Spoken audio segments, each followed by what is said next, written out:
Ladies and gentlemen, please remember to hit that like button and find the link to our Patreon page in the description. And you are very welcome to what I'll want to call is this 16th 19th. Simply incredible.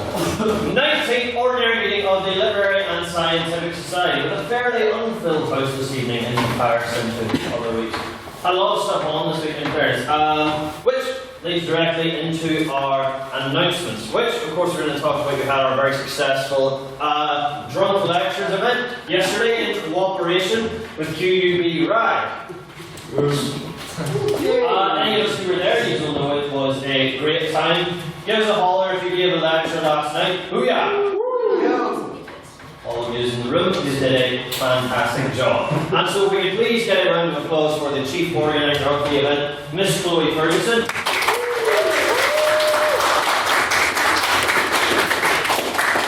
Whose hard work and dedication is a credit both to the society and to all those who know her.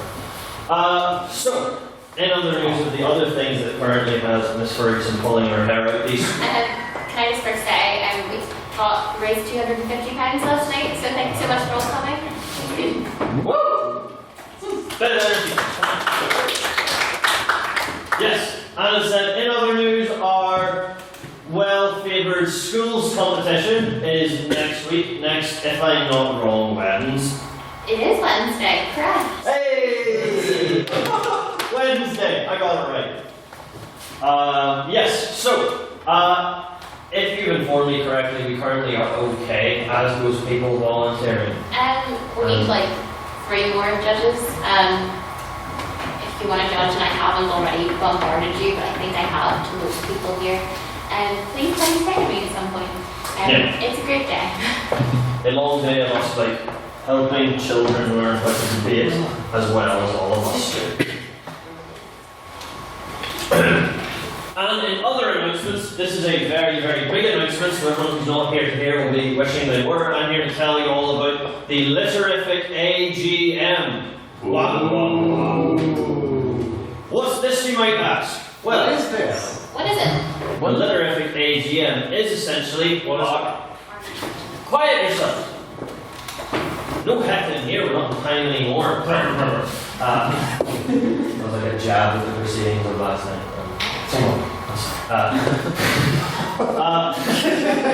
The AGM is essentially our elections for the committee of next year, which our positions are as follows, and I'll just give you a brief run through.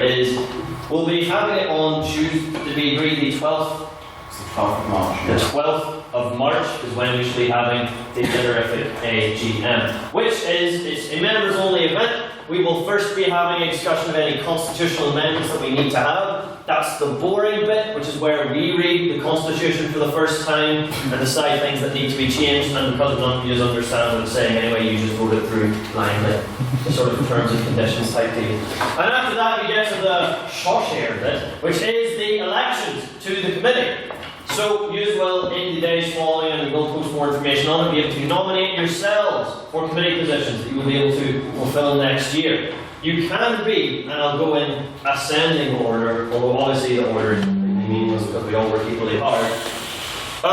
You can be the social officer. I was about to explain, which we are going to be amending at the AGM to be rebranded sort of events officer, and we'll be redefining and polishing up and clarifying what the roles of the position are. You can be the training officer, currently the position held by Mr. Russell Nairn. Flip me, look at him go. Whoa. Which is where you'll be in charge of providing our training workshops throughout the year. You could be the technology officer, which is Jake Kieran here, which means you'll have the responsibility of standing on the front of the room all year when the president cannot see you or take your points. That position is a bit different in that it is to be appointed by the previous tech officer, and in this case, will be Jake and Matthew Bradley. They'll interview you, and then they'll decide whether or not you're good for the job without any democracy involved. Isn't that great? After that, we have the position of Outreach Officer, which is held by Miss Chloe Ferguson, which will give you the responsibility of our outreach to external organisations, for example, as we went to the National Trust last year, and for organising the schools competition, which is that's what you do. Miss Bajaj, you're late. I am late. What do you have to say for yourself? Nothing.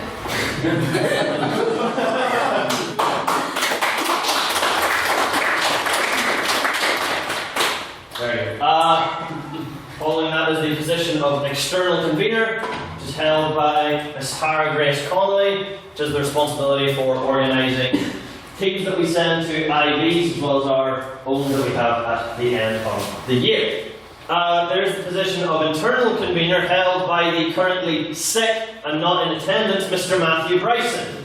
That is, for that you have the responsibility of organising the internal meetings where we would sign the term card, as well as making sure that we have speakers for every single week. Yes. Following that, you can nominate yourself for the role of the treasurer, which is the money man, which is Mr. Shay Glasgow, who is currently at a peep show quiz in Empire on the channel, which I wanted to go to, but I figured these are more important. Following that, you can nominate yourself for the position of secretary. As you know, Mr. Matthew Bradley sitting there gives you the responsibility of handling our emails, notifications, and writing up every meeting and providing the minutes in a fashion that doesn't need to be quite as comedic as his, to reduce the pressure on you. But I mean, if anyone tries to mimic me, I will punch you in the face. and last, and certainly not least, the position of president, which is currently held by me, and I have absolutely no idea what they're supposed to do. Following up on that, other announcements, we have a delegation of speakers going down to the Galway Open, which is a debating competition this weekend. Raise your hands if you're going down there. There we go. That is 4 lovely people, and also Mr. Shay Glasgow. What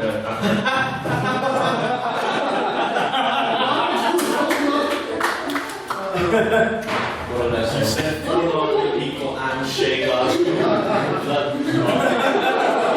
That'll be the minutes next week. That did come across wrong.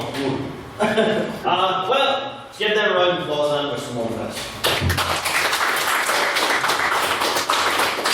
There we go. Final announcement. Conversazione.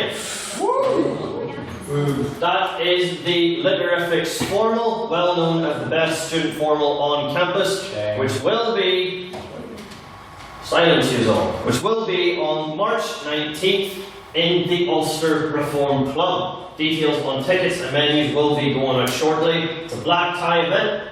Make sure you all be there. I look forward to it, and make sure to keep it free on your calendars because it will be an exciting evening for all. I do believe that is all we have for announcements. Did I forget anything? No. No, Flip. I think. A wonderful surprise there. Fine. Yes, well, moving on from that, I hand you over to read the minutes of last week's meeting, which was the DL Godwin Anniversary Gala. Please welcome up our Jarl of Yarns, your secretary, Mr. Matthew Bradley.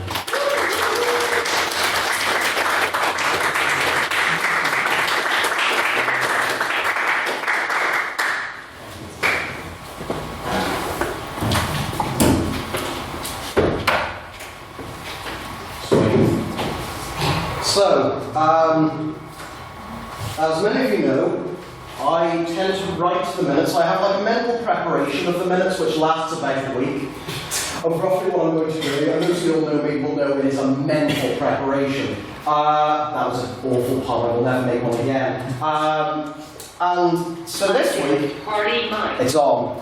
This week, I'm going to use the microphone. This week at Drunk Lectures, I decided to have, now I'm a person who doesn't drink, I decided to have 4 vodka and cokes. And last night, which for me on an empty stomach wasn't great, and last night I started writing the minutes. And I read them back this morning. They weren't that good, and by this morning I mean 3 p.m. And so, the speeches, and I thought, you know what, the society deserves better than this, deserves a lot better.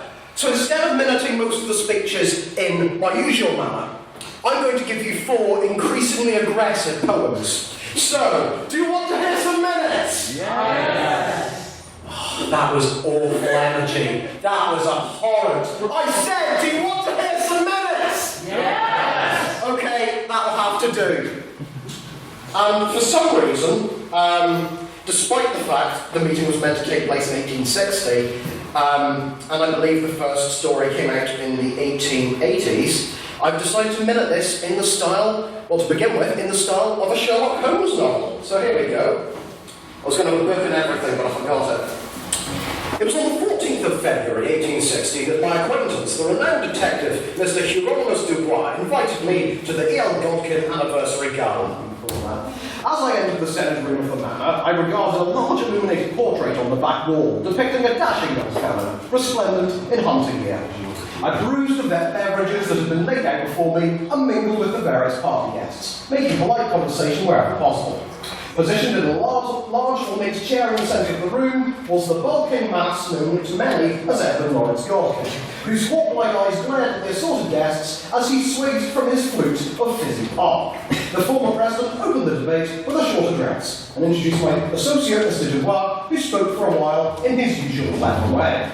The House then moved to President's questions, which were to be addressed to the Society's founder, E.L. Godkin. Lord Morgan Hickman asked the President whether he would consider moving to the New World, which my companion, astutely clarified to the President, was America. Mr. Godkin stated he was indeed interested and expressed a desire to form a newspaper called The Nation. Only history will tell if its lofty ambitions will come true. Mr. Commonwealth asked the President his opinions on partition Ireland. The President was in fact in favour of separating a place called Newtonards, not only from the rest of the island, but also the rest of the world. Many rose to question the President, Mr. Cormac Donegan, Mr. Russell Mann, Mr. Tom McGinnis, Mr. Ogden McSparrow, and others. It was then that the other assorted guests introduced themselves to the House. Ellie Kingod, Colonel Gregorius Windthistle, Mason Kingod, and Matthias Sombry. Then, the guests were left to mingle for a few minutes, not completely unaware of the tragedy that was about to happen. Ellie Kingod, owner of the manor whose portrait hung on its far wall, collapsed in the middle of the crowd. The onlookers parted ways as my quick-witted companion surveyed the body. Kingod was dead to begin with. There is no doubt whatever about that. Old Kingod was as dead as a doornail.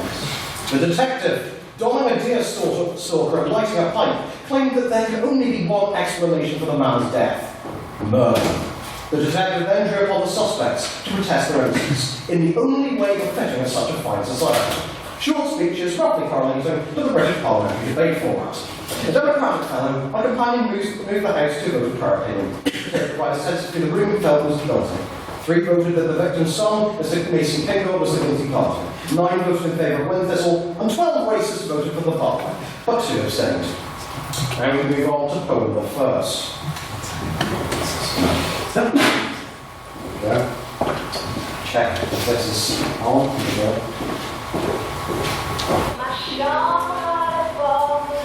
First to protest was Matthias Sombry, a butler and also a Frenchman, you see. Of his innocence he began to beg, telling the House of how he lost his leg, when it was crushed by a horse and cart, which was actually 6 men carrying a fat local bud. He travelled to England because of the Napoleonic Wars, fell into Kinghod's service doing his chores. This music is shit. Piss off! I will pay any fines. Doing his chores. He fell in love with the house and cherished his grounds, and spent his spare time selling drugs to kids. But Sombry was grateful. He loved his master. He had no reason at all to kill the bastard. It was then that Mr. Dubois discovered the first clue to the mystery, a cinnamon and raisin bagel which, using his supreme deductive capabilities, discovered it had been laced with arsenic. Poem the second. Gregorius Windthistle.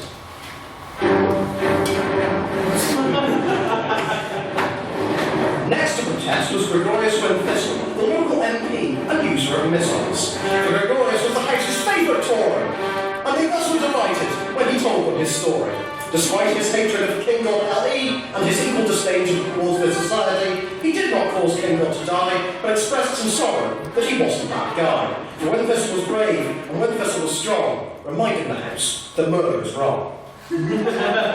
Now, those of you who were at drama lectures last night will know how unlucky I've been completely through my own doing with regards to musical things and debates. That will probably not change. I have not rehearsed this. I wanted Shay to be here so he could be flossing there, but sadly he's not. So just imagine Shay Glasgow flossing.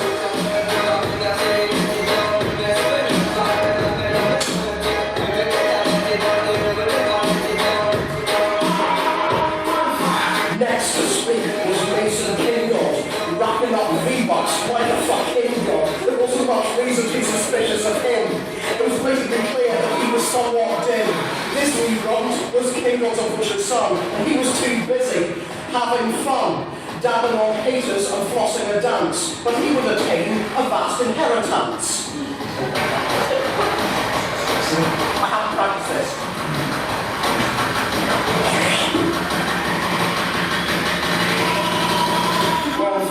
But double this, double that. It was clear that Kingot's son was a bit of a twat with his football t-shirt and his hip sunglasses and a sort of inbreeding in the upper classes. At the young age of 12 and not even a pimple, he didn't kill his father because he was really simple.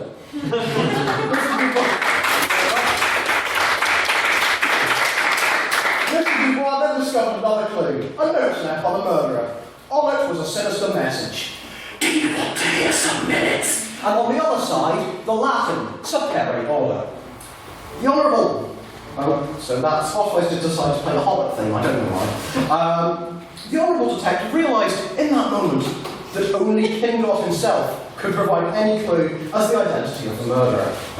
Utilising some spooky voodoo stuff, the detective raised Mr. Kingot from the grave. The ghost of El Kingot stated he believed some of the accused were censored and stated that the butler probably did it. Upon seeing his son's wonderment and delight in his resurrection, Mr. Kingot told his son to shut the fuck up. Despite not believing his son murdered him. It's fine. Yeah, it is fine. As he was far too stupid, Mr. Kingot stated that he still wants to see him hang. After various accusatory points in the house, it was then that my companion, the esteemed detective, stood up to protest his innocence. Questioning why he would wish to sully his reputation and ruin the friendship he forged with Kingot, Mr. Dubois unveiled the final clue, which had been sitting on the table the entire time. A review of works by both Annie Kingot and Mr. E.L. Godkin, stating that Kingot's works were superior. The detective then called upon Mr. Godkin to provide his testimony. Here,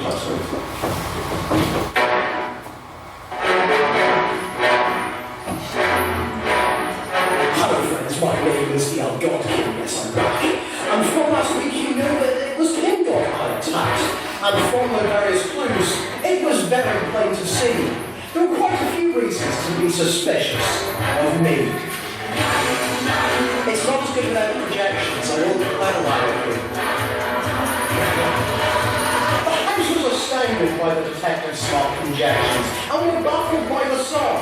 And equally bizarre projections, and through his lack of evidence, he was destined to flounder, and revealed to all that he was not the society's real founder. Shut up! Stop! Stop! There we go. The house then moved to a series of questions which were directed towards the suspects. The detective then led the house to a vote which read, Sonbury 7, Windthistle 2, in favour of the son for Kingot 2, Godkin 5, Dubois 7, with 5 abstentions. Unfortunately, democracy could only take the house so far. The perpetrator was revealed to have been Edwin Lawrence Godkin. Mr. Godkin confessed to all, and perhaps confessed too much, stating he was not, as many often claim, the society's original founder, but merely its first president. And then he tried to spin something about the literary thing about people coming together and all that kind of thing. May I take the minutes as read? Aye.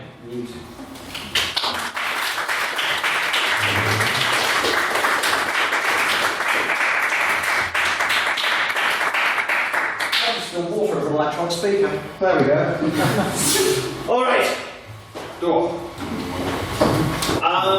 Before we move on to any private members' business, I just want to inform everyone, they have changed the design on bottles of Vitazaid, which for anyone who was a frequent drinker at their tuck shops at the local youth club or such, it's a great tragedy to me and to all, but I am just not a fan of that. They've given it the redesign in 2019 that it should have had in 1995. At any rate, we do now move on to the private members' business, which has recently been the part of the evening where no one raises their hand, but it is to discuss whatever the current affairs are that is going on in the world. So, does anyone have anything they wish to discuss? Go to Mr. Hickman. So I'm going to not try and use names because my memory isn't that good, but I would like to get the House's opinion on the recent decision by the Home Secretary, Sadiq Khan, to withdraw the British citizenship of the young lady whose name I have forgotten, who is currently in a refugee camp in Saudi Arabia somewhere, following her decision to go out there 3 years ago. I would happily take correction on the details, I don't remember. 3 years ago, was married to an ISIS fighter, and has at this point actually shown no repentance. Should that matter? Should she come back here and face judgment by jury of their peers? Or was Sadiq Khan right in just saying no? That's one tick for my like things I predicted would come up, so I'm happy with that. Anyone have any thoughts? Mr. Pan. As I'm not a prominent supporter of ISIS, although Mr. Hickman may think differently of me in that regard. That is quite a lovely accusation. I'm kidding. From, as you are probably aware, the more legally interesting point of view is that the woman in question had a son shortly before the removal of a British citizenship, meaning that the child of 4 or 5 days is a British citizen now stuck in a refugee camp in Saudi Arabia, which is more interesting in regards to should we bring the child back to his family, how then we process with mother and that kind of thing. On that point now, how is he a British citizen? Because the child was a British citizen, the mother was still a British citizen whenever the child was born, and then had the citizenship removed. The dad isn't British. I'm a bit. Is that not a rule? Sure, why not? So there are a couple of points on this that I'll have to clear up. So the one thing that hasn't come up yet, but I feel I may as well give the detail now before it comes up. So British citizenship is derived from one or both parents. So if one of your parents is British, you do inherit that citizenship, I think, in one generation. So he is a British citizen by virtue of that. And the fact that she had her citizenship revoked doesn't impact on that. Second point is the reason why they could. So the whole thing is under international law. Generally speaking, there is a general principle that you shouldn't leave someone stateless. So if they only have one nationality, then they should not have that removed. It should only be if they have 2 nationalities. In this case, she was actually born to Bangladeshi parents, so has a right to Bangladeshi citizenship. Which the UK government interpreted legally, and from what I've gathered from legal experts correctly, as the fact that she did have an entitlement to a second citizenship. However, what is interesting is that because of the withdrawal of citizenship by the UK, Bangladesh has refused to grant her citizenship on the basis of the same actions that the UK has used to withdraw it, which has effectively left her stateless. So, okay. Legal points cleared up, hopefully that helps. Interesting. Anyone want to this, particularly any of the opposing viewpoint? Mr. McGinnis. It's been interesting and honestly a little distressing to see the extent to which this woman has been thoroughly vilified in social media and popular culture, across social media. When you have to remember, she's 17 now. She was 15. She's 15 now. She's 17 now. You're 17. Was essentially groomed online, has been brainwashed and then essentially raped for this. She believes that she had nothing wrong. The same is true for a lot of people who have been groomed. She has been the subject to massive abuse and essentially brainwashing and rape. And people are saying, oh well, you know, we should just leave her there. Like, it's insane. You know, like, should we bring her back home and say, oh, you know, go, there you go, back home you go, that's you, fine? Absolutely not. No, we should bring her home, you know, try her for whatever crime she may have committed, and give her the help she clearly needs, psychologically and probably medically. Ms. Conlon? I actually just want to respond to that by saying absolutely I read that exact same article which is saying about how a real feminist interpretation is that they do bring her home and give her the care she needs. But I think if you're somebody who is the Home Secretary and you're looking at the fact that this has happened and then completely apparently unrelated, I'm not saying right now that I'm going to be kind of like ISIS intel expert who's like professing to know their inner workings what's going on. When you look at cases that are currently going on in Canada and the US, you also have ISIS brides that are currently trying to re-enter their states in a very, very similar fashion. And I think, not that I'm saying that it is the position that one would take, but I can see why if you're the Home Secretary and you see murder things going on across the world, would that look like part of a larger plan attack? Or would you suspect it would be part of a larger plan attack, a planned thing? I'm not agreeing necessarily with what you're saying, but you can see the interpretations for why they would be worried. That's your point. Yeah, no, it's sort of clarifying why these are happening at the same time. Which is, so basically the reason these happen at the same time is because the ISIS state is collapsing. Like the last few bits of territory that ISIS actually holds is being mopped up, so that's why people are going, oh, can we come home now? So. We're Mr. Nairn this time. I mean, you must realise that when they're saying, oh flip, can we come home now, because they've lost their state, this very inherently implies that there's no remorse for what they did. There is no remorse whatsoever. She may have been young, but she was still criminally responsible when she took those actions. And I think you have to face the consequences if you run off to join an organisation as villainous and as horrific as ISIS. You've made your bed, now you've got to lie in it. We'll close off discussion on that one for now, as interesting as it is. And I'm sure shall develop over the coming weeks and such. But are there any separate points in the room? Ms. Hobbs. This is a very different show. Recently there's been the new film trailer of Secret Life of Pets 2 coming out. But there's quite a clear theme. Hear me out. This is quite a serious one actually. There's quite a clear theme in this, where a dog is wanting to become a cat, which in my opinion quite simply reflects the notion of transgender issues. But there's a line in this trailer. I know this is it says in the trailer, you're as close to a cat as a dog can get. Which I personally feel, when you're making a film that holds that much reflection towards a real life issue, is probably not a very good line to take. What are people's thoughts? I know this sounds like a bit of a joke issue, but I genuinely think it has a bit of like an iffy undertone. Anything. Very hesitant to take reflections on that. Sort of similar to how they said Frozen was a big coming out metaphor. Mr. Donegan. I'd just like to say that I agree it is a serious thing, because especially in children's media we need to approach these topics with a lot of care and consideration and not necessarily throw this kind of thing out for a joke or whatever this might be. The fact is that there will be kids growing up who will struggle with their gender identity, and to see that not necessarily derided but not treated it flippantly as this line may do may impede that development. It is Illumination Entertainment's The Secret Life of Pets 2, though it's not exactly the most highbrow. And if you've ever seen the first one, it has the exact same plot as Toy Story, except you replace toys with dogs. If anyone's seen it, which you shouldn't, because it's bad. Mr. Nairn.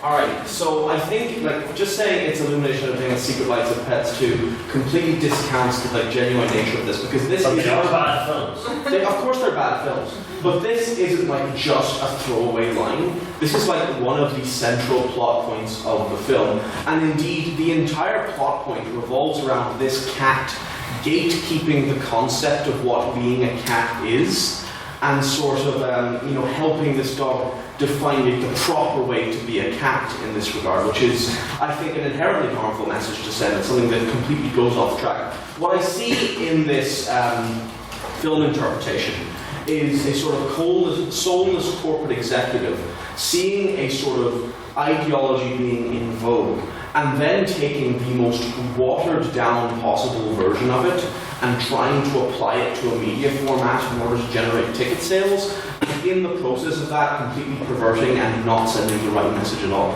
So I think it is actually quite a serious issue with what they're like presenting or putting across with the message of this. I think it's actually pretty harmful. A younger, less open-minded Hugh would have been sceptical of this. But yesterday, I went to a very intriguing lecture on Freudian analysis of SpongeBob. And I've never realised how children's media can try and portray these messages. So, yes, I don't think there are any other points in that in the room, but obviously we shall keep a close eye on the political messages of The Secret Life of Test 2. Empire Strikes Back. Empire Strikes Back, Electric Boogaloo, The Squeakquel, wherever you want to go with it. Are there any other pieces of private members of this room? I would get Mr. Patton. I actually only did more of this recently. About a week and a half ago, QUD Pro-Life held a protest outside of Queen's, or demonstration, I think, and posted several photos of this to their social media. I'm going to stick and do what I'm about to say by saying I am very pro-choice. I'm very left-leaning and political about that. Yeah. But I would still say the response on social media towards this action has been abhorrent, mostly by pro-choicers. It has been vitriolic and divisive and the least productive thing they could have possibly done towards this action. What is the House's opinion? I completely agree. So I've seen all these posts being made about how the union is a pro-choice union and it shouldn't have been allowed. But they are a registered society with the NSU, and whether or not you think their opinions unpalatable, they are entitled to have it and should be able to go and stand outside of the table if they wish. There's no society that agree with the Queen. The only people inside the society that agree with the whole person. But I'm not going to stop them standing outside university and showing off their opinions. Mr. Eckman. I wish to talk tangentially. About knocking tables over. I would like to talk tangentially about platforming. And I think this is very relevant. And I think particularly the last comment you made. I will judge what is or is not relevant, Mr. Eckman. I was speaking to the House.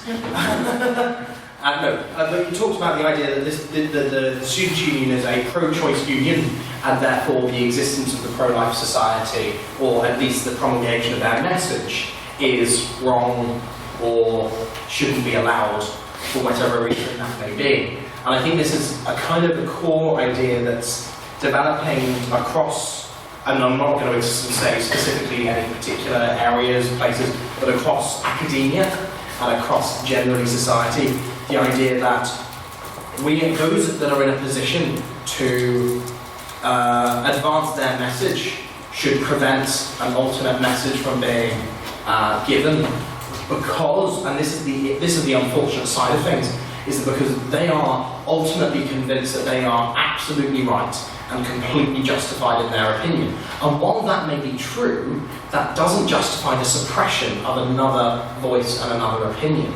And I think this is a key issue that we're facing as a society, and we're really at a crossroads where we can choose whether to permit opinions, dissenting opinions, as we have in the House. We have opinions for and against the motion, no matter how controversial, no matter how challenging the motion is. We have for and against. And I think this is something that is fundamentally important in society, that we can have conversations between people and that the responses are rational and reasonable. And they're not vitriol, they are not hatred, and they are not disparaging of individuals involved. And I think that's so important for either side, because for years, and this is something I will say, for years there has been totalitarian, authoritarian regimes that have prevented the rise of public opinion in certain areas. And in the last century, we have seen the rise of that opinion. The last thing we want to see is that those that have been essentially oppressed or suppressed, I think the message has been suppressed for a long time, and it would now be inappropriate for those that have now succeeded in having their message heard to suppress the other message. And I think that's an issue we're facing as a society, not just literatic, but as a society we live in. I think this is something that those here involved in politics, involved in these kind of issues, really should be taking forward and be actually standing for, and not allowing other people to silence opinions they disagree with arbitrarily. Truly, we live in a society. Miss Ferguson. So, those of you who don't know, it kind of feeds off my second category. We have just passed a motion in student council, and I can say myself, I voted against it. So I don't know whether this is maybe a separate piece, and the Students' Union is now a no platforming Students' Union. I think it really feeds off, it's really important, because again, we should not be allowing for only one set of ideologies to be promoted within, and I'd be really interested to know the House's opinion on the fact that we are now a no platforming union. I'll say briefly before I hand over. I saw earlier today it's the University of Exeter. Its debating society has invited as a guest chair Katie Hopkins. Feeds into the same idea. I personally would not invite her because I don't think the information you'd be hearing is useful. But whether or not you actually invite them in the first place is interesting. Mr. Nairn. So, there's a thing about no platform, in that no platforming does have its uses. And I do honestly think that it is necessary and worthwhile to no platform genuine hate speech and genuine vitriol. Like literal Nazis, you can no platform pretty easily, and you can smash down sort of right-wing fascistic movements. You can no platform. The problem is university students, as we are, have a tendency to widen very increasingly the definition of what requires no platforming, to the point where we no longer take the extreme point of we only on no platform be intolerant because we can't tolerate intolerance. We no platform anyone who we happen to not particularly like. And I think one of the most troubling parts of this no platforming motion, which Ms. Ferguson mentioned, involved what was basically the creation of student militias, which were self-defense squads to fight against far-right groups, which is, well, yes, exactly what was my reaction when I heard it too. And this is something that just slipped through entirely unnoticed, admittedly opposed by Ms. Ferguson, many of the people like her. Including Shay, very much. Yes, Shay, yes, I believe, but it was only about 4 votes, I'm correct? 4 people voted against it in that entire council. So, this, I think, no platforming, when it goes to this extreme of not just no platforming actual hate speech, but no platforming things we don't agree with, and doing that through literal violence and the creation of militias, is far, far too extreme. We really need to take a step back and look at ourselves in the mirror on that. Okay. Well, one last point before closing out the Prime Members' business, if there are any. Nope, we will close the talk. Oh. Did you have your hand up? Yes. Put your hand up higher. There we go. Now I can see you. Is this responding on that piece? Yes. Yeah. Yes, I'm going to throw Chloe off as I go off the table. They're all To sit on that There are table. quite literally 4 chairs than there's ever been in about a year. I would just like to say I do completely agree with Russell. I think that there is. I think that the issue is is terminology, unfortunately, with things like no platforming and hate speech has kind of become abused in this way, but it has been so broadened, whether that be in Queens or elsewhere, that's by the by. But and in the same way, the use of terminology, racist, sexist, has been very, very broadened in its use, and it no longer actually always carries the force it used to, and it should. So I think that's where I think a lot of the issues come in. And I think the only qualification I would have on what Russell said would be, I think that when we talk about it should be no platform of hate speech, I think that hate speech has to be really clearly defined. I think the issue comes in when you say we no platform hate speech without qualifying what that is and how that works out. Because as soon as you give people the ability to interpret that how they feel, that should be interpreted. That's where the unfortunate kind of broadening comes in. But other than that, I completely agree with Russell. Well, I'm not allowed to express an opinion, but people in Northern Ireland tried creating militias to defend their ideologies before, and it's up to interpretation what that led to. At any rate, that closes out the private members' business, and we move on to what will be a brief amount of President's questions, because apparently there's a negative correlation between engagement in the private members' business and the number of people who attend. So, if there are any President's questions in the room at all, flip me. Mr. Nairn.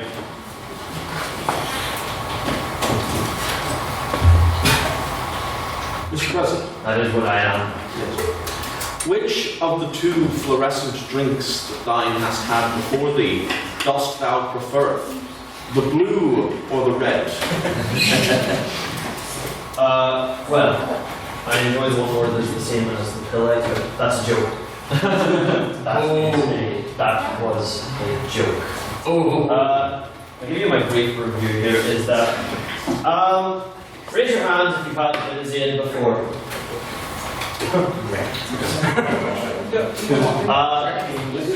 Spot the ones who've had a trip to the tuck shop. These are drinks which are designed to be trash enough that 6-year-olds who are down at the youth club will have enough change to actually buy one.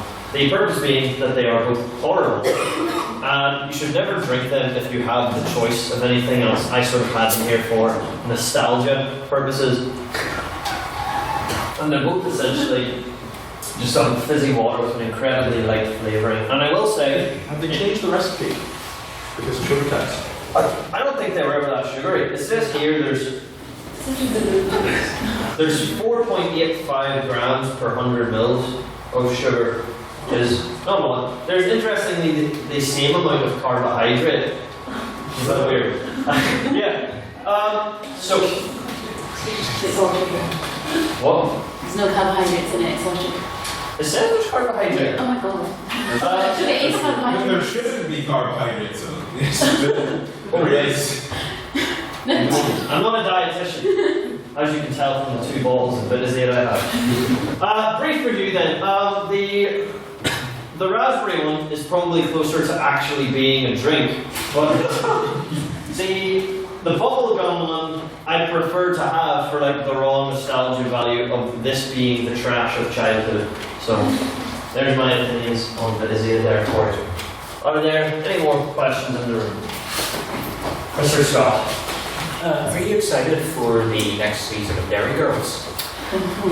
I never watched season 1 of Dairy Girls, actually.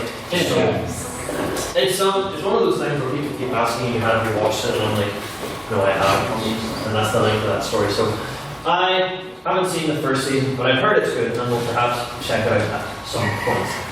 Next question, Mr. Donegan. What was your drunk lecture on? I missed it. You missed it. My drunk lecture was on a brief history of video game controllers, chronicling from the Magnavox Odyssey to the Nintendo Switch. It was a thrilling window into the development of technology. It's for anyone who wasn't there, it's very interesting. Back in the day, you know the way that you see a controller, it's 2 sticks and a bunch of buttons. Instead, back in the 80s and 70s, if you had to control something, what they instead gave you was dials. And the buttons were arranged like it was a telephone, and they were simply horrible. So, that's the long and short of what I spent far too long talking about yesterday. Mr. Nairn.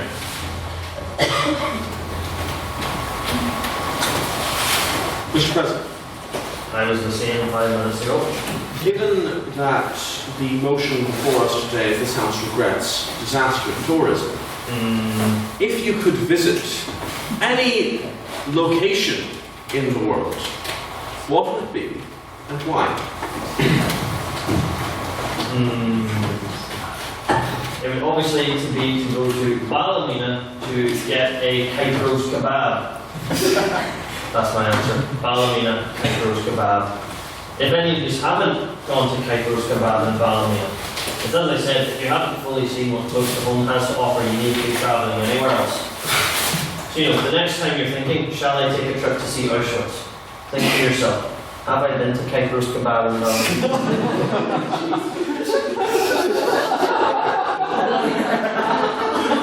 You just bring this back to the middle of that. That's like one of those comments that if I was ever running for office, that on earth. Many BuzzFeed articles about it. Yeah, that's my answer to that. Take it now, what you will. Candidate Hugh Dobbin compares Holocaust to kebab.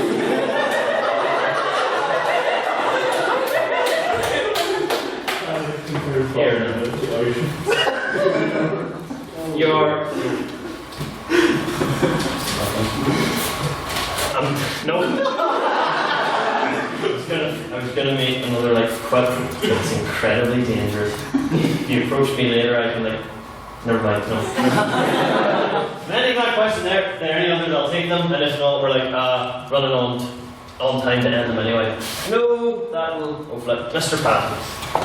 Given the split off of 7 independent or Labour MPs from the backbenches to form their wee independent group, as 8 or 9 I'd say 3 quarters, yes. Are we seeing now a repeat of history in SDP2 electric boogaloo? Do you remember NI 21? Nope. Well, I remember NI 21. It was going to change everything. It didn't.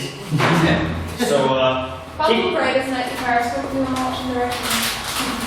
Basil Pride was one of the 21 used to do 90 Periscopes, where like, in this moment called Doors where you can't see them. I can't write in the comments about how much you can't see them.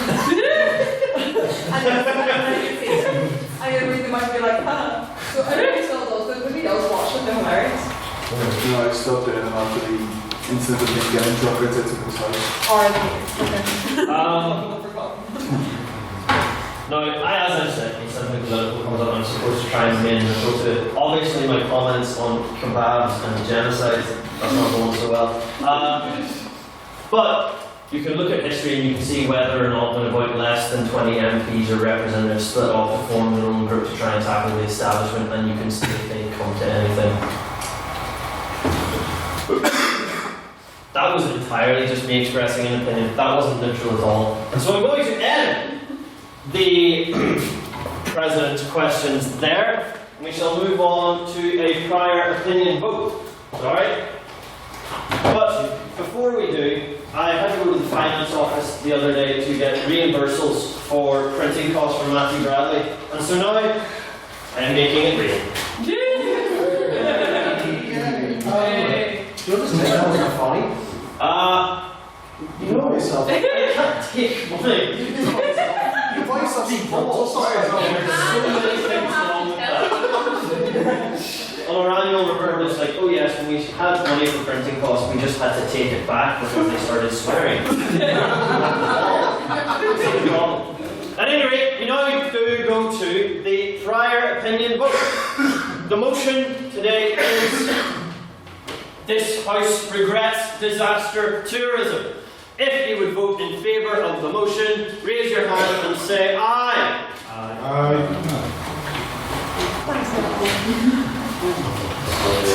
If you would vote against, say nay. Nay. And if you wish to vote abstaining, please raise your hand and go yeah.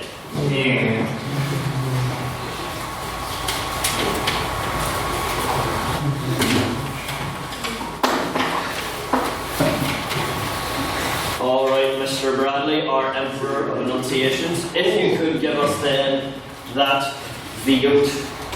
The vote reads 8 ayes, 10 nays, and 5 abstentions. The nays have it! The nays have it.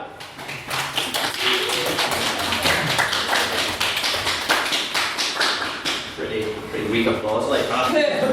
I'm sorry, that is not very, that was quite ungood. We do now move on to the substantive business of the evening, so, speaking first for the proposition, please welcome up Miss Leanne Thorpe.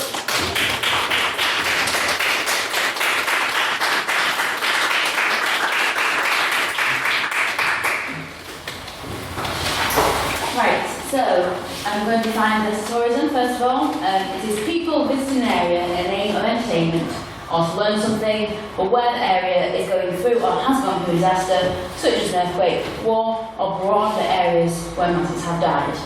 So this is at places like Pompeii, Auschwitz, in which devastation is one over, but it also involves visiting New Orleans straight after Hurricane Katrina, or holiday to Lebanon in the 80s. This actually happened. So there was like 50 tourists in 1 year who went to an active war zone as tourists. So we need to be careful what happens when we visit these places. So Tara will be talking about the disrespect that tourists bring, and like more moral side behind it. And before that, I'm speaking about the practicalities and resources. So how tourists are doing more harm than good when visiting these areas. First, it can be said that tourism provides money into an area to help with recovery. Yes, agreed. Is it worth it? No. Simply by being there, tourism and media are using up precious resources needed by locals. This is particularly worrying if the disaster has happened recently or is even still happening. And tourists are flocking way before it's appropriate just to get an entrance in selfie or breaking news coverage. If people are going to stay in and use the food, water and energy of the disaster areas, as well as some other local areas, who are also then giving them aid, then we become selfish as a society. If we seriously think our money and effort is better spent holidaying in an area which needs help, and to think it's okay to take resources away from those who desperately need them, then I don't want to be part of that society. It's not just physical resources as well, it's blocking up roads, emergency services, and if you think about it, the tourists will go into a dangerous area, lo and behold, get injured or even killed, again using up public resources to get medical help. And this help should be going to those who deserve it originally. So as I said, visiting a dangerous place might lead to danger. The opposition might say that it's persons' own choice to travel where they want and become hurt, if that's what happens. But not only does becoming injured or killed cause unnecessary anguish for those accompanying the trip and all the actual victims' family, there's also a political side to it, so particularly Westerners visiting the global South. This is an issue because white people would have seemed to be in danger, thus even more kind of stereotypes of the dangerous South will be brought in. So this it helps no one to bring in the stereotypes again. So the next point, we all live in a world of rapid information sharing. You have one news crew up and perhaps a few individuals come visit and the word spreads and suddenly crowds of people there causing hindrance. So not only does police and crowd control need organising to stop hordes of people further destroying the land and environment that's already been destroyed, again using up resources, but these people are in the way. Simply by having more bodies in the area, it means they're blocking access to those who need it. Even if people come over with good intentions to try and help, they're unskilled and unwilling about the area, they just become dead weight or even a hindrance. Now, I'm going to talk about a personal pet peeve of mine, which gets to me, is volunteerism. Every time I see it advertised on Facebook, I just can't. So it involves essentially young white people from the West to come in and do or build something for developing countries. So while at face value this sounds great, but not only have big companies profiting off young people to pay to go on these volunteer trips, these volunteers are reinforcing the stereotype that non-Westerners need whites to come in and save them. We've all seen the promotional pictures of a white girl posing with black kids in a newly built classroom. This does nothing to kind of overcome colonialism. It's that big an issue sometimes. Not only this, but these teenagers coming over can be doing it solely to put something on their CV and have fun with friends. Without the intentions of actually helping people out, volunteerism becomes hard to swallow. Disaster tourism only promotes volunteerism and vice versa, neither are good. Politically, not good. By allowing disaster tourism, I would say we care more about people's learning experiences or even entertainment rather than an effort to help an area heal. So if we are, should we be okay with this? No, we shouldn't, and that's why I should have got a proposition. That was very short, my apologies. That was very quick speech. Thanks.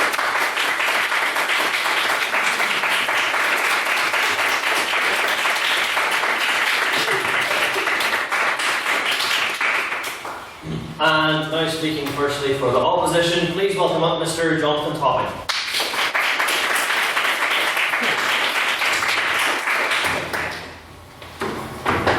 I oppose the motion, which is, this House regrets disaster tourism.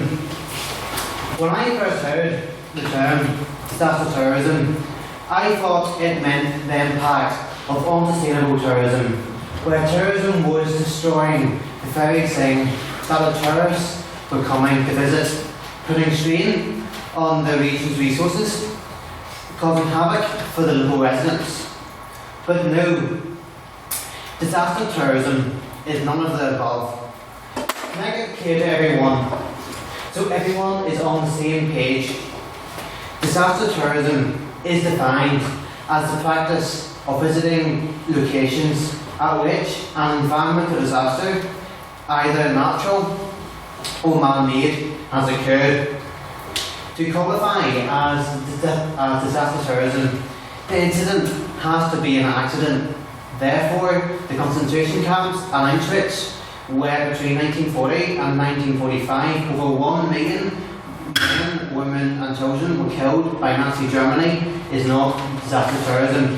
This would fall under the category of dark tourism, and I believe that the proposition got that wrong. I want to ask you all a question before I go any further. Who here has visited the city of Pompeii, destroyed by the eruption of Mount Venus in 79 AD? Who here is one of the 625,000 visitors a year who visit Titanic Belfast, a visitor attraction explaining the story of the Titanic? Who here has visited the city of New Orleans, where in 2005 Hurricane Katrina devastated the city, displacing 800,000 residents? Who here has even recently just visited a site of a volcanic eruption? Well, I can tell you tonight that if any of you here have visited any of these sites, you have participated in disaster tourism. No, thank you. My point here is that disaster tourism is not just about visiting locations that have just experienced natural disasters. Yes, that is included under the definition, but there is a broader definition that it encompasses sites where natural disasters happened years and years and years ago. A ginormous benefit of disaster tourism is its impact on the local economy. Disaster tourism actually stimulates the region's economy. When tourists arrive, they frequently pay for accommodation, transport, entrance to museums, and even splash out on food in upmarket restaurants. In areas where natural disasters have occurred, any industries operating in that region may have been destroyed. The area may never have had any industry before at any sustainable levels. Furthermore, the natural disaster could have occurred in an LADC, a less economically developed country, that has limited ways to generate wealth. Tourism is therefore the only way that people can generate income, the only way that they can provide for their families, the only way that they can live in half reasonable circumstances. No, thank you. In many situations, not all of them. Take Pompeii, for example. The ancient Roman city is located in the province of Naples, southern Italy. For anyone who has visited the region or studied geography, you will be aware that this region is extremely poor as a whole. This is due to the region's geography, which means that it has limited industry. On top of this, the soil is very poor, making it difficult for large-scale intensive modern agriculture. Tourism is therefore a major source of income for the region. Many residents are employed in the tourism and hospitality sector, serving as taxi or bus drivers, waiters and hotel operators. On that point. No, thank you. Tourism creates jobs. In areas of higher employment, there is greater wealth. In areas of greater wealth, services arise to meet the needs of those individuals. More services create more jobs. The benefit of employment in the tourism industry leads to even more jobs being created. If tourism was to disappear overnight, what would those local residents do? How would they find work? And how would they live to a good standard of living? Some critics may attempt to argue that disaster tourism results in large organisations benefiting from the revenue. And yes, I will admit that this can happen rarely, but this shouldn't make this House regret disaster tourism. All this demonstrates is that disaster tourism needs to be managed effectively like any other form of tourism. And I am sure that the vast majority of people here do not regret tourism generally. On that point. No, thank you. To conclude, I have done three main things in my speech. I have explained what disaster tourism is and what it is not. I have given examples of disaster tourism and explained how they are popular sites. I'm also sure that many people in this room has visited one or more of those places. Thirdly, I have explained how disaster tourism can boost the local economy and the benefits that this brings to the local economy. And in my opinion, only a fool would regret disaster tourism. Thank you.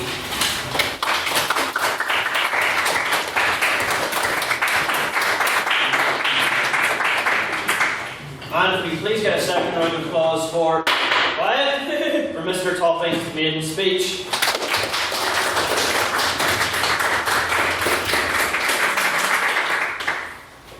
And now please welcome up, speaking second for the proposition, external convener, Ms. Tara Grace Conley.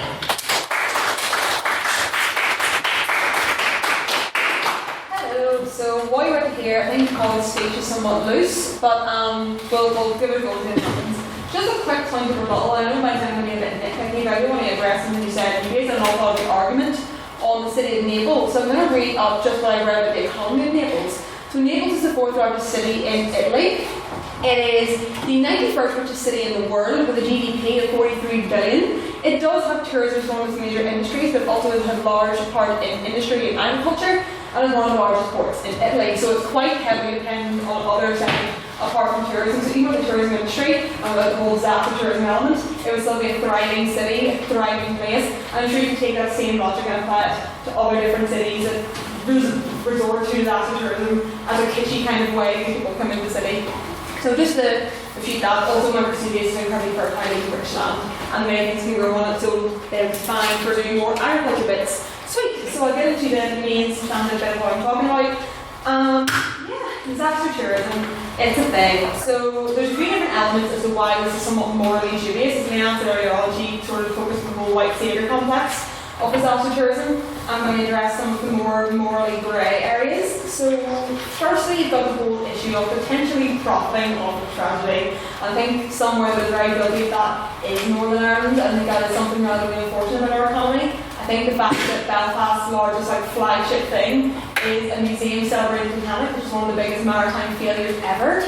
Kind of shows who we are as a region, like, oh yeah, we suck.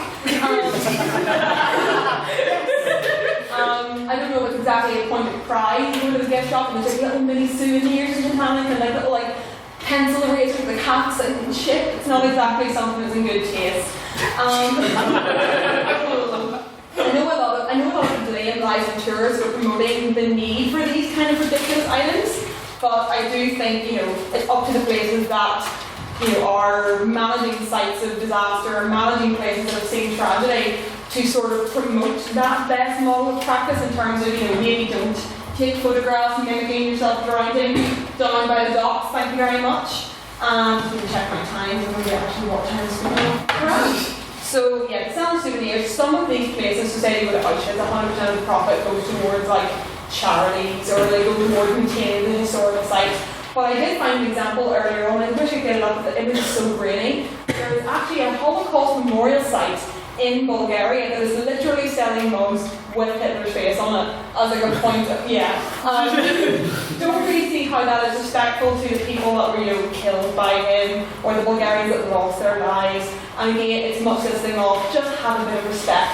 I think we'll come directly on to respect for the victims that were involved.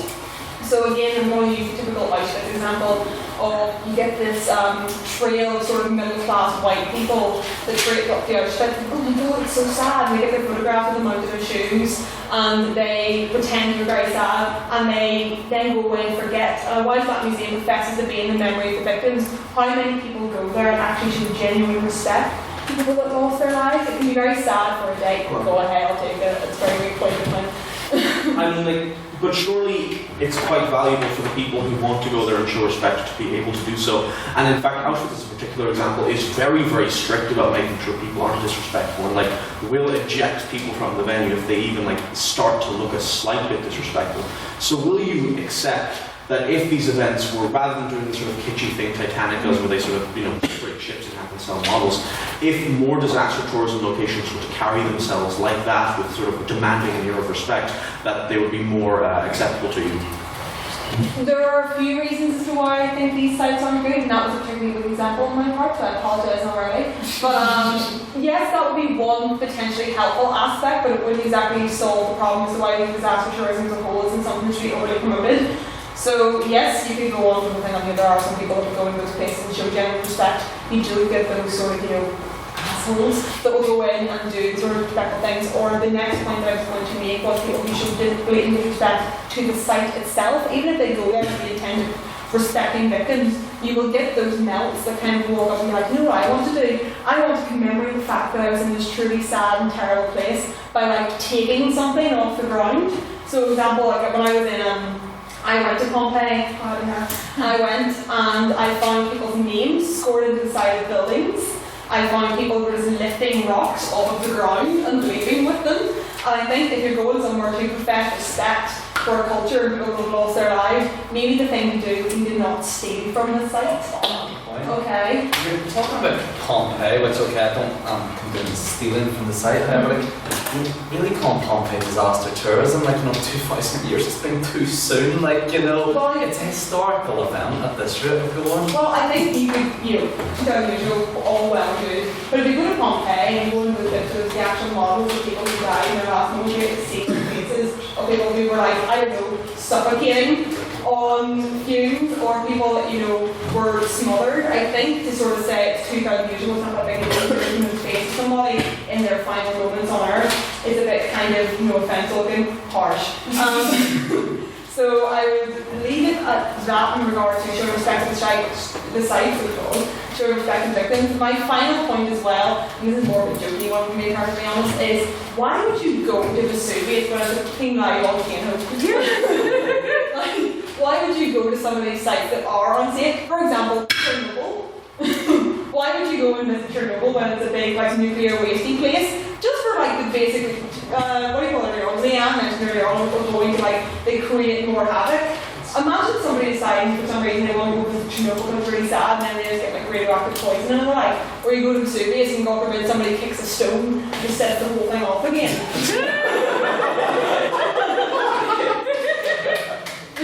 Maybe just have a wee bit of consideration for the safety implications of going and visiting these different sites. As I said, this speech was going to be very rambling from the get-go. I do apologise. Probably wasn't really coherent, but yes, to summarise it, please don't profit of tragedy by being all kitschy. Please show some level of respect to the people who died in the tragedy. Please show some level of respect to the site and stop scoring your name in the headstones. It's not cool. No one's ever remember you and your trip to Auschwitz, Brenda, please don't. And lastly, if you're going to go to these sites, at least treat it with the level of you're going somewhere that's a relatively solemn and sad place. Just treat it differently. And I think there's other ways of having tourist entry with having to resort to making money off the back of really sad things. Thanks.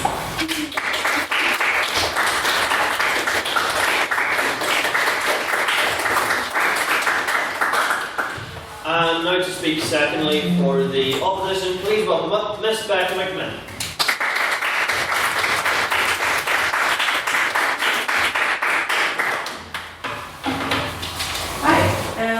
This will probably be quite short and sweet, but sure. So thank you everybody for coming tonight as tourists, but hey, to what is our very own kind of disaster zone. I'm here to further our argument about legal opposition to not regret disaster tourism. Now Jonathan has already spoken about the economic benefits of this kind of tourism, and in my speech I'm going to bring in some of the more social benefits to disaster tourism. The first of which is education. At these disaster tourism sites, there's an invaluable opportunity for those who come to visit to learn about the sites they're visiting, what happened there and why, who's affected. Because the sites of all this tourism, these disasters, they're important to learn about. And they're important because things like Pompeii, or even more recent examples like Chernobyl and stuff, are important parts of history and how it has shaped like people's lives and communities. And this tourism is important because it brings history to life so much more than just like reading it in a textbook. It's just so much more like engaging and impactful than just like hearing about it instead of seeing it. If people have the opportunity to experience these sites as tourists in an educational and respectful manner, like through museums information or even through like local tour guides sharing their knowledge and experiences, it brings history into the present and offers a much more human take on the things we learn about, which is so important in understanding like the world. Now we can question, as Proposition has, we're talking about like teenage volunteers and stuff, how many people actually come away from these experiences having learned like a huge profound life lesson. But we can't deny that a lot of people do. Like for something that's so moving and impactful, it's unreasonable to say that all those people who like, you know, it's unreasonable to say that they were all there for the wrong reasons, or that the majority are the type like carvings and gravestones and stuff. Like the majority are there to be respectful and learn. I think that's what's most important, to have those people out in the world who learn things for the better. Because if we ignore the parts of history that are like painful and disastrous, we can't go forward with it. So then, if we visit somewhere like Chernobyl, like a disaster tourist site, we can see how devastating the effects of that disaster were.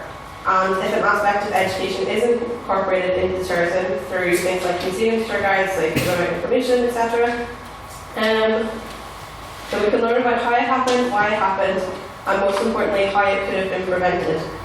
This could even be extended to things like natural disasters, like where we can learn about like prevention strategies in case of future events. And we can learn about past disasters with the express purpose of preventing future ones. So then on to the whole like morality of disaster tourism. The proposition has argued, and will I'm sure argue more, that disaster tourism is like ethically bad, that it's exploitative of communities and it's disrespectful of victims. And now, while no one can account for the actions of individuals, we would argue that there's nothing inherently disrespectful about the act of tourism to these sites.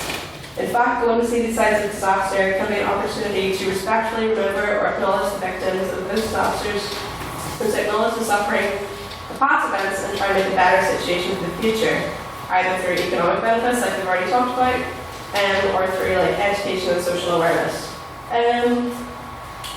Because it, comes back to like my original point, like what's more real to you, reading about historical events from a textbook, or like watching them on the news, or being able to see their effects right in front of you. Being able to go and see these sites can make disasters all the more real, and that's not a bad thing.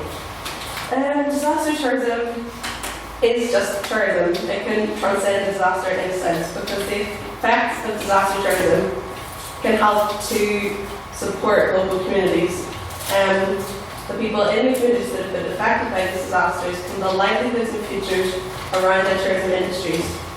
And the more popular disaster tourism is, the more incentive there will be to preserve these sites for the future, to give future generations the same learning experiences, and the more incentive they'll have to keep moving forwards. I told you that was going to be short and sweet, so there we go.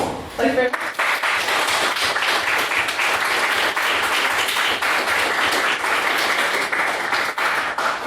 Alright, I'm going to speak thirdly for the proposition. Please welcome up Mr. Michael McConnell.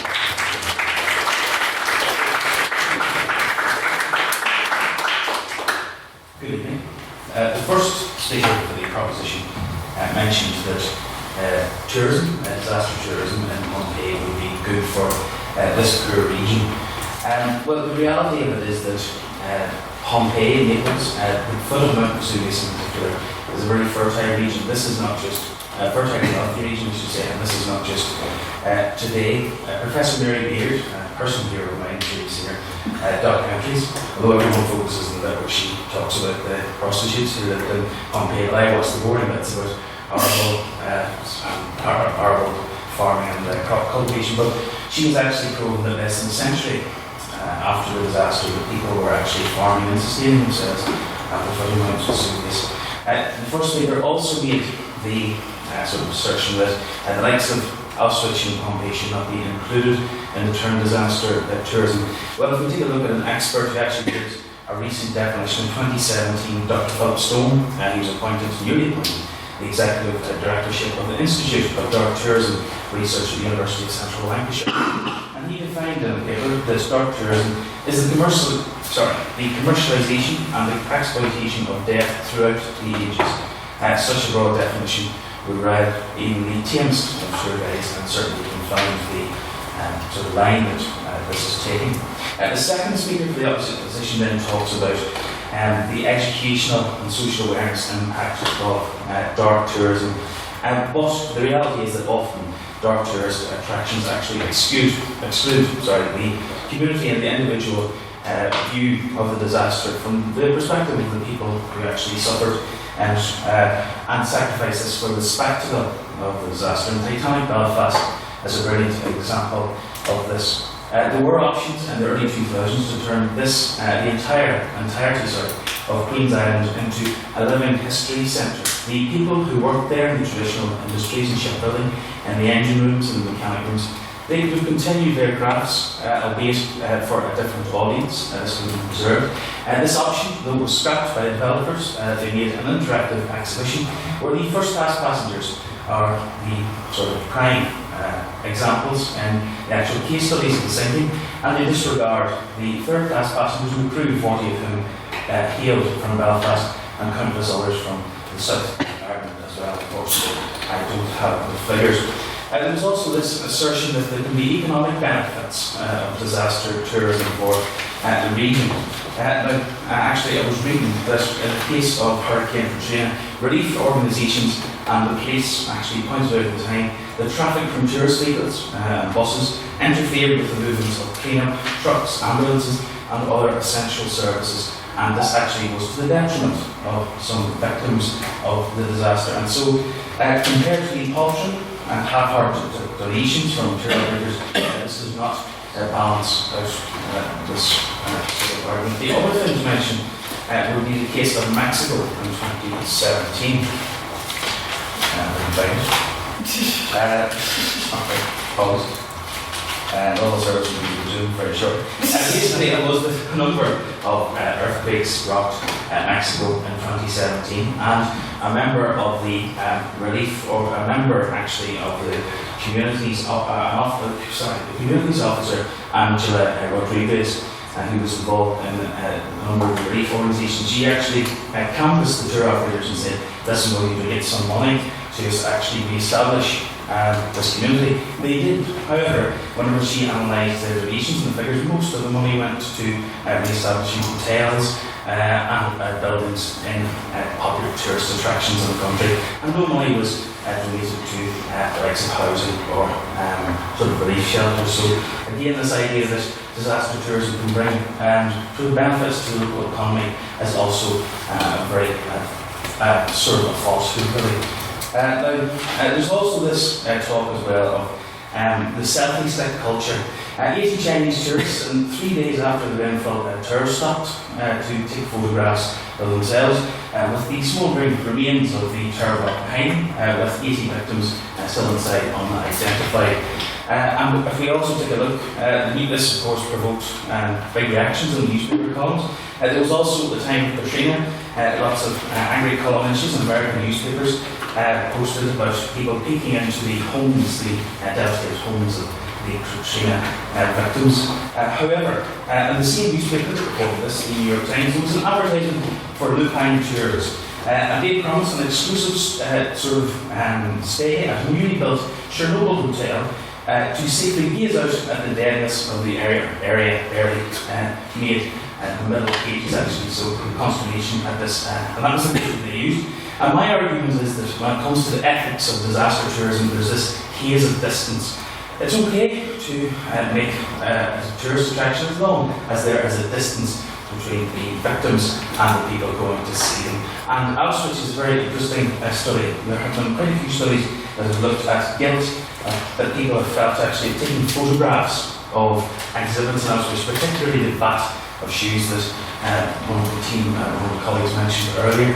And I think the problem is that whenever we take selfies of ourselves, many of them taken, of course, underneath the work sets you free sign, which we impose ourselves, the individual, into the narrative and disregard and disrespect the people who actually suffer through it. They could have taken photographs of pictures of the victims in the cells in Birkenhead, but again, those photographs aren't as widely distributed as smiling selfies underneath this.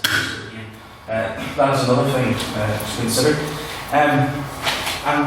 You know what I mean? Yes, I do think I heard a story actually. One thing to include, of course, that impacts Northern Ireland. Give My Head Peace in 1999 made an episode. It's a comedy, which predicted the tourist industry here surrounding the troubles at Uncle Andy and commissioned army trucks to take people around West Belfast. Of course, now that is the reality of the situation. And I would argue really that it is the gaze of distance, and that's how we sort of morally justify it to ourselves.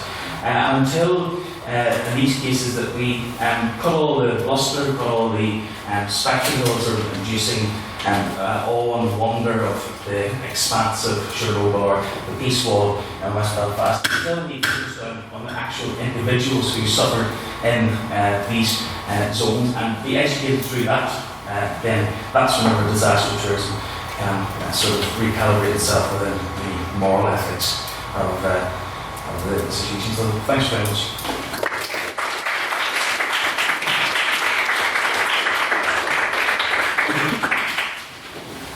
And now to close out the case for the opposition and the debate as a whole, please welcome up Ms. Shevin Mann.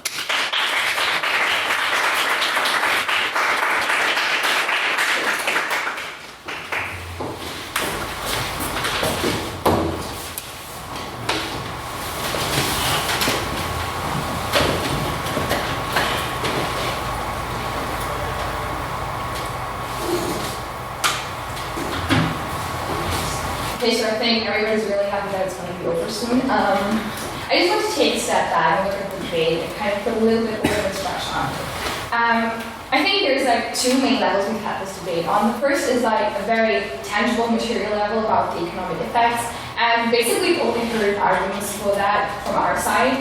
And then we have the second level about an immaterial moral and evaluative level, which we've heard some arguments from the other proposition side, but I will show why Becca's arguments are better.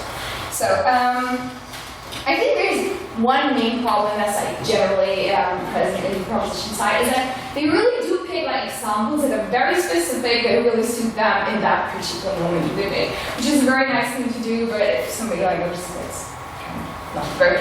So we have like Bulgarian concentration camps with Hitler marks, like. Honestly, I don't even know if that's true, but even if, I don't think that most concentration camps probably do not have Hitler marks. So taking one specific example to prove a point, I think seems to me showing that it's a very weak point. Also, there are cases I witnessed where disaster tourism is actually a hindrance, where the catastrophe is still going on.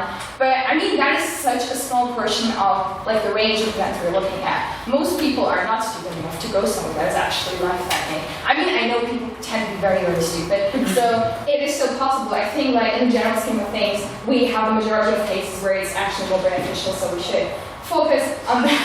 Thank you for the So I just think that's a problem that I've seen throughout the proposition bench, that we've done much better. Because what here's the economic material part. So like, the thing is, if we really listen to the proposition and read it, there's nothing material. Like, there's literally no positive effect of that. It's like the world's the same. We have some negative points, I will admit that, but we have so many good things we can actually measure and see how it's changing people's life. And I think that is why our strong side is much better than I think. So, Jonathan mentioned all the different means of income that could help people, even if that system is flawed and it's not perfect. We still have like actual thing that people are doing.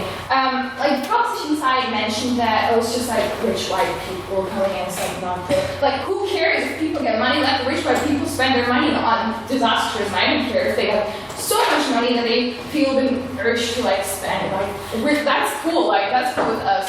We don't care about rich white people spending all their money on things that maybe shouldn't do it. So I think that is a huge benefit that we have on our side, and it's like an tangible benefit. I get the thing with the disrespect, but like at the end of the day, like people don't care if somebody stole stone. It's not cool. It's really annoying, I know. But if you can feed your children, you will not care about people getting stones. Like it's just like if you weigh them up, you will not answer. Just I'm hearing an awful lot of economy. I'm probably getting kind of like Marxist territory here, like really should we be caring more about the economy and let's get rich quick, or should we actually be genuinely, are you weighing up money over morality? I get it. You know, like the thing is, you want morality on the expense of poor people, which I don't think is good. Like, of course, if we can afford to be moral, that would be fine. But if it really benefits people that really need the money, I'm fine with that. Like, I'm fine with it being a moral thing. As long as it's actually reaching the people that should. I think we shouldn't try to hinder that. Also, like Marxist analysis is also very not tangible, so we don't really say, okay, we're being Marxist, but we don't talk about that. So I think we have much stronger elements. So even if we believe that okay, our side is very immoral, we would still, I think, have the more relevant points. But I would show, like that, I actually show that we also have the better points concerning morality. Why is that so? We heard in the last speech that we should not focusing on individuals and it's making us morally bankrupt. I do not think so. If we have a look at how these museums usually look like, it's often including things like personal stories of victims and how they survived, looking at their personal lives. So I think that can be something very, very valuable, and it's actually morally educating the people, as I've already mentioned. So I think that is very important. And if we believe, if we listen to the proposition, we would. Basically, people would just be forgetting that, like, maybe people steal stones from Auschwitz, okay, they're stupid, but at least we will have, like, maybe 1 in 10 persons who's, like, actually interested in it and actually invested in it, and if we have one person remembering the struggles of the people, that what they went through, I think that we have a benefit that they could not present to us. And I mean, I generally also don't accept that go through that people are really, really bad. I know there's so many annoying people, but there's usually more non-annoying people than annoying people. And I think that we have like a misrepresentation of how people work. Because honestly, if you go to Auschwitz, you will not be able to laugh and take selfies all the time. I know people do that, but more people just like break down in tears. So I think like the proposition has been successfully avoiding these cases.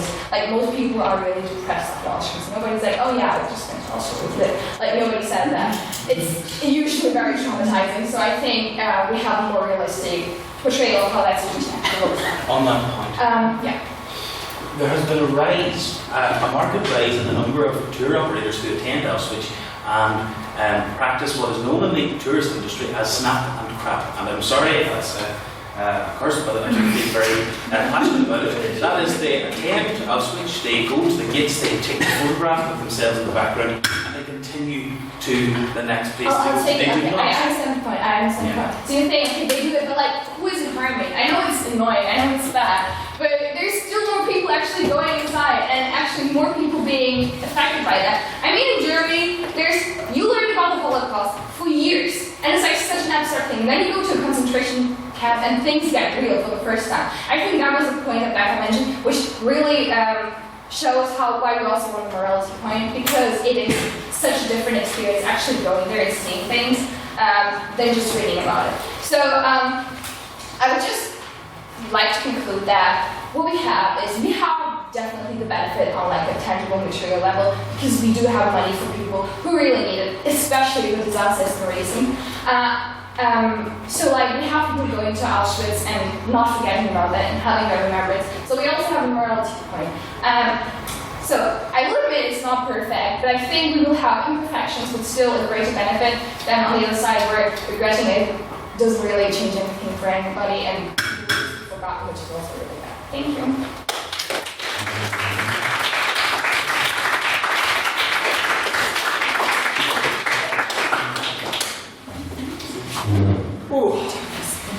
And can we please get a second round of applause for all of our brilliant speakers?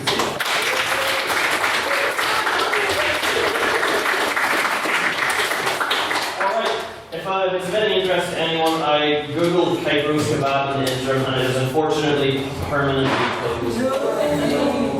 So that is disaster tourism.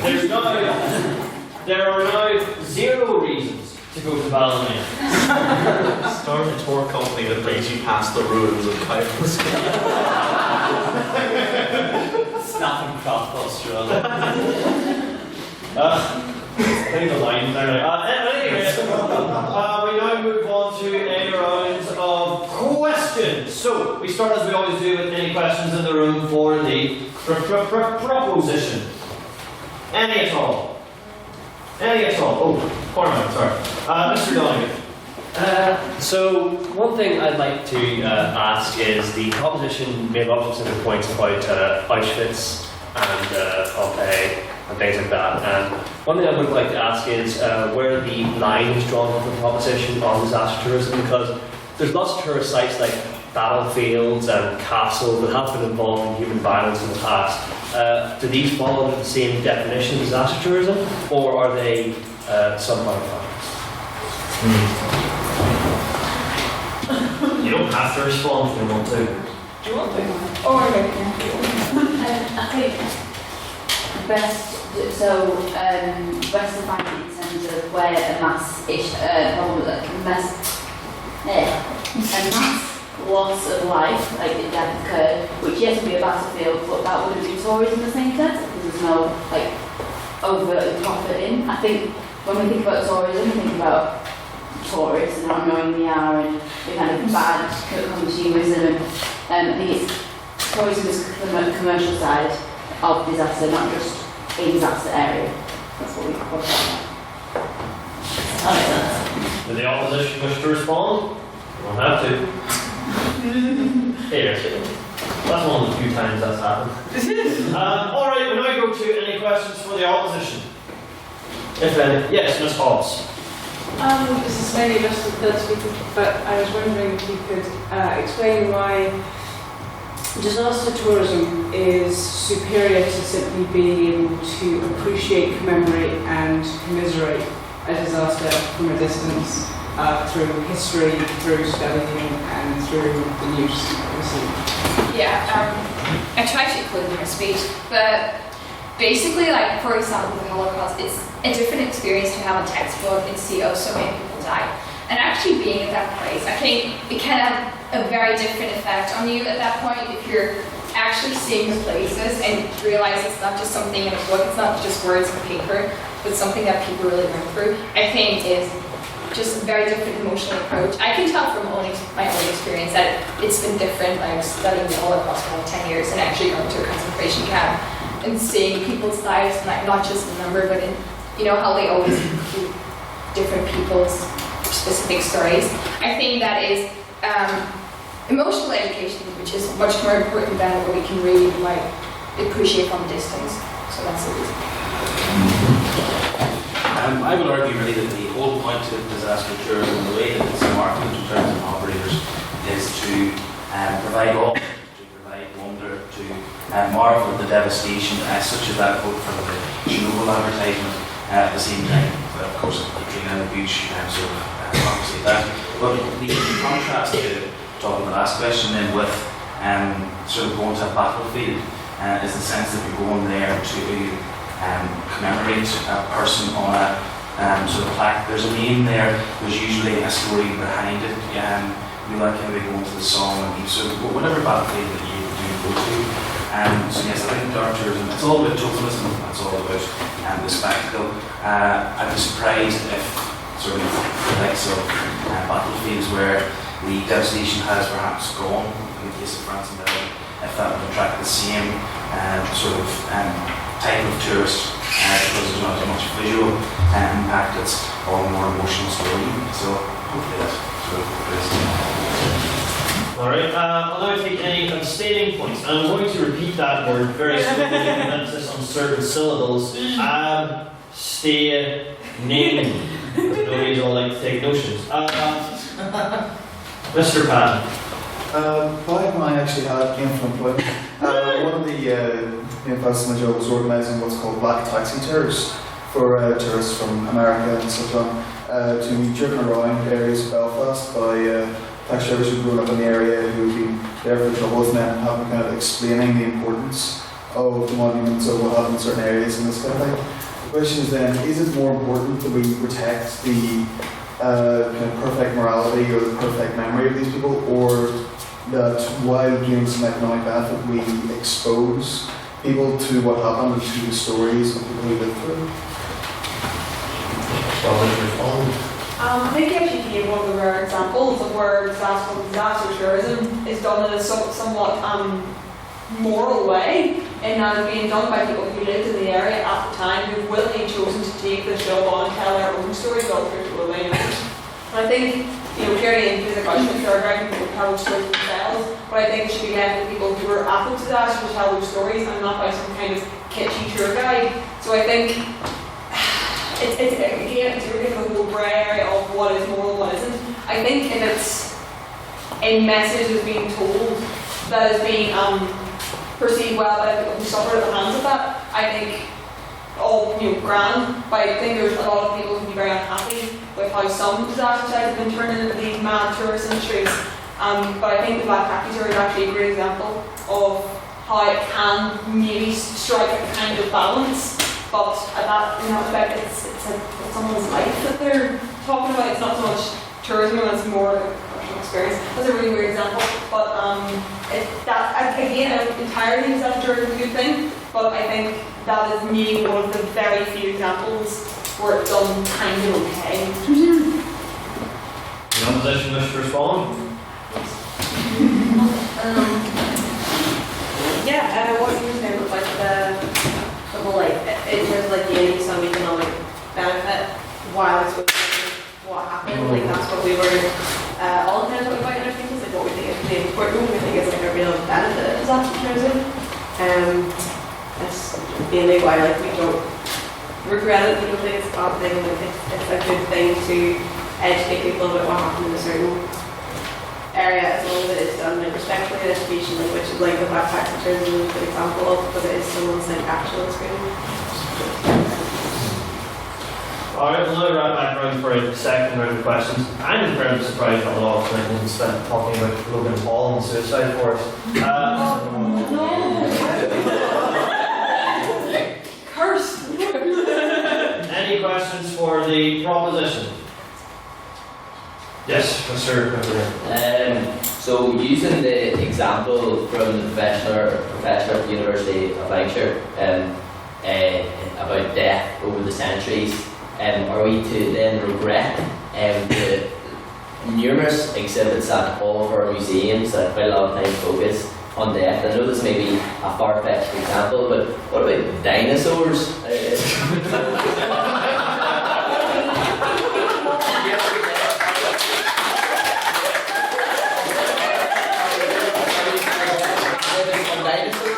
To forget about that and forget about the content that might provide to education. Alright. I have funny jokes about look at the Titanic sinking, that's all well and good. You're really going to sit and compare a stegosaurus to the Jews or the Jews.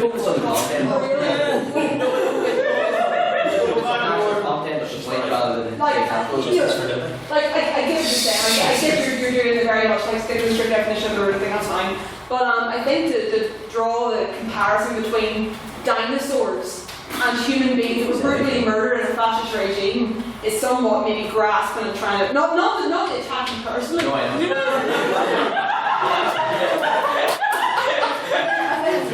maybe that comparison that would be a weak one. Maybe. But it was just like a thought. Oh, I get that entirely, but maybe just think about how you rephrase that future.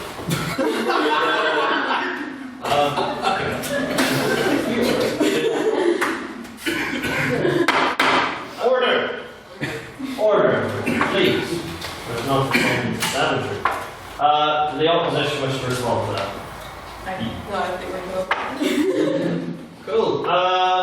As we always do, then move on. Any questions from the opposition, if there are any? Who is that man? Mr. Hickman. Question for the opposition. You talked about it tangentially a couple of times, but I'd like to have a straight answer. We have heard from your side, generally, that disaster tourism is acceptable and should not be regretted because when it is done right, there are good consequences that come from it. However, the fact of the matter is the majority of these examples that we've talked about today, with the exception of one or two, we talked about the black cabs and arguably as some of the other memorial sites around are done well, but the vast majority are not.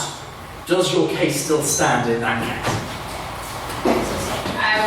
So I don't agree with the fact that we just had a few examples where it's right. I feel like you guys agree with me that it's done right in the majority of cases, because it's very difficult to support something if it's really, really offensive, because people do get angry about it. With the suicide stories, for example, people do get really angry about it. So I don't think that's something that's really outright disrespectful. It's very rare and would not be able to sustain itself. So I think we have good cases in the majority.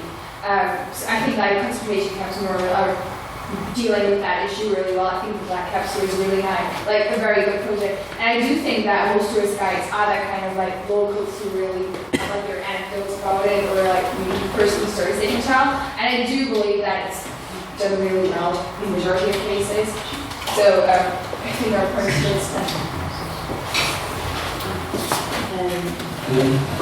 So I think there's been debate over whether most people have, or a few people treat with disrespect, and vice versa. We do know, no less numbers. But the fact that even some do, and it's outrage. For example, Bieber writing in the Anne Frank message, but there's the outrage with it. So if it exists and it's possible that there's bad consequences, should it still exist? Doesn't matter what most people do, it matters what even happens regardless of the amount of people that do it. Alright, and now to close out the evening, we shall have a final abstaining point, which I shall give to Mr. McSparrow. Okay, yeah, so essentially from both sides I'm kind of seeing arguments that sometimes disaster tourism is good, sometimes disaster tourism is bad, and it seems to try to hit literally a perfect middle ground here. So with both sides describing what they think is the perfect middle ground for disaster tourism, when is it acceptable? Well, I think there's opposition as well as person.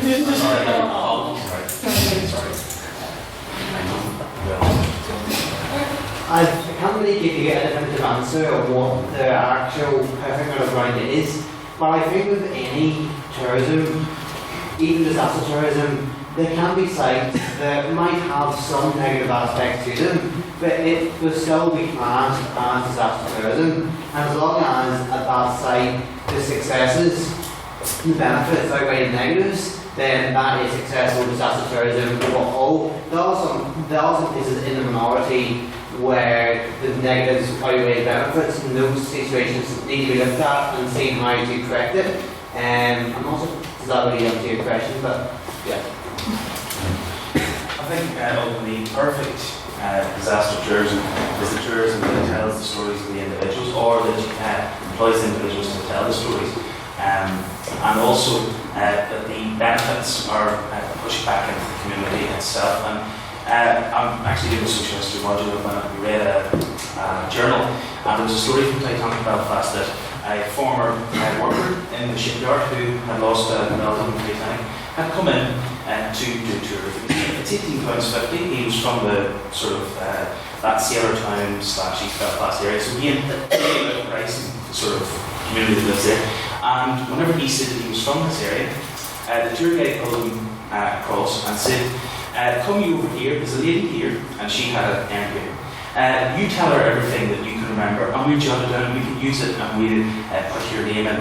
Now, how is that going to benefit him? How is that going to benefit him economically? How is that going to benefit the memory of the people lost? In the sense that this can be manipulated, that this can be taken out of context. I think it has to be personal, and it also has to benefit the community economically. And I think in many of the cases, it's shown incontrovertibly that it doesn't. And if it does, and it appears to do, then again, there's qualifications to that. what I mean to say is that the funds are diverted, as it's shown, to the tourist areas and not to the local communities. Sorry. Kit Harrington spoke very disparagingly about the Titanic in Belfast and Northern Ireland as a whole. So, do we care? Just keep it in mind. Who's Kit Harrington? He's your Game of Thrones boy, highest paid TV actor in the Is he the one with the beard or the other one? They all have beards and long hair. Such an unlikely. Silence! This is a debate, not a pop culture majigger. We just play a recording of that before like President's Questions usually. Probably put that in the quotes. Yeah, well, it's been recorded.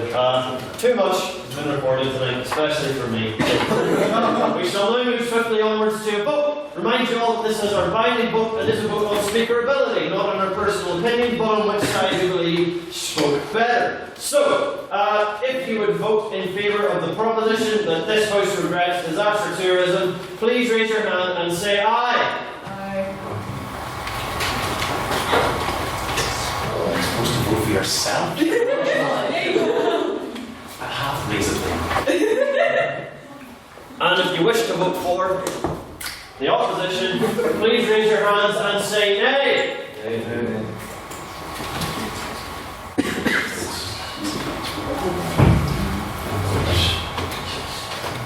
And if you wish to vote abstaining, you believe both sides were as bad or as good as each other, please raise your hands and give a general expression of not caring.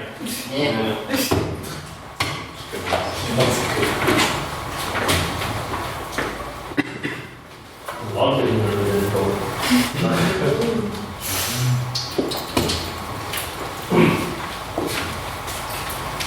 So, aside from that, no, I'm thinking what I had to do next, because you know I always forget something when we get to the vote.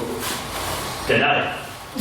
What do you normally forget? I normally forget to call the abstaining vote, but I'm not sure. That's happened there. They're all there. Do you want to know how many there are? Yes. I'll still be abstaining vote then. There's 4 of those. There were 13 ayes and 9 nays, and there were. Did you know the 4 abstentions as well? So the ayes have it, the ayes have it.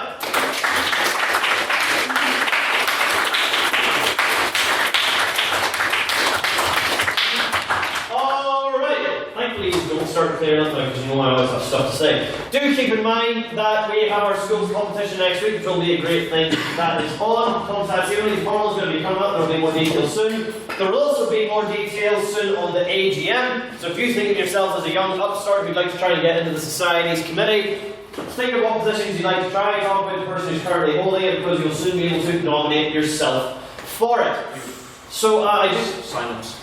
Need to make the announcement on silence. Oh, flip, aye. In light of which, we shall, as the AGM has been announced, we shall be formally closing sign-ups.